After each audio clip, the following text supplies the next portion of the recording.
బంగ్లాదేశ్లో 13వ పార్లమెంట్ ఎన్నికలకు రంగం సిద్ధమవుతోంది. వచ్చే ఏడాది ఫిబ్రవరి మొదటి వారంలో సాధారణ ఎన్నికలు నిర్వహించినట్టుగా బంగ్లాదేశ్ ఎన్నికల సంఘం ప్రకటించింది.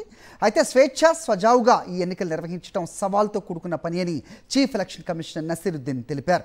ఎన్నికలు నిర్వహించే ఖచ్చితమైన తేదీని షెడ్యూల్ ప్రకటించడానికి 2 నెలల ముందే వెల్లడిస్తామని చెప్పారు. ప్రజలు ఎన్నికల వ్యవస్థపై నమ్మకం కోల్పోయారని, కోల్పోయిన నమ్మకాన్ని పునరుద్ధరించేందుకు ఎన్నికల కమిషన్ తీవ్రంగా కృషి చేస్తోందని అన్నారు నసీరుద్దీన్. బంగ్లాదేశ్లో వచ్చే ఏడాది ఫిబ్రవరిలో సార్వత్రిక ఎన్నికలు జరుగుతాయని తాత్కాలిక ప్రభుత్వ ప్రధాన సలహాదారు మొహమ్మద్ యూనుస్ ఈ నెల 5న ప్రకటించారు. ఈ నేపథ్యంలో చీఫ్ ఎలక్షన్ కమిషనర్ తాజాగా ఈ వ్యాఖ్యలు చేశారు. కాగా జూలై 2024 తిరుగుబాటు తర్వాత షేక్ హసీనా నేతృత్వంలోని అవామీ లీగ్ ప్రభుత్వం పతనమైంది. పెద్ద సంఖ్యలో విద్యార్థులు తిరుగుబాటు చేయడంతో చివరికి హసీనా ప్రభుత్వం ఆగస్టు 2024న పడిపోగా ఆమె భారత్కు చేరుకుంది. ఆ తర్వాత యూనుస్ నాయకత్వంలో తాత్కాలిక ప్రభుత్వం ఏర్పాటైంది.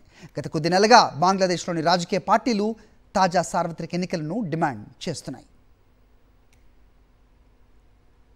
మాజీ ప్రధాని షేక్ హసీనాకు చెందిన అవామీ లీగ్ కార్యకలాపాలను తాత్కాలిక ప్రభుత్వం రద్దు చేసింది. దీంతో మరో మాజీ ప్రధాని ఖలీదా జియాకు చెందిన బంగ్లాదేశ్ నేషనలిస్ట్ పార్టీ ఈ ఎన్నికల్లో విజయం సాధించనుందని పరిశీలకులు భావిస్తున్నారు.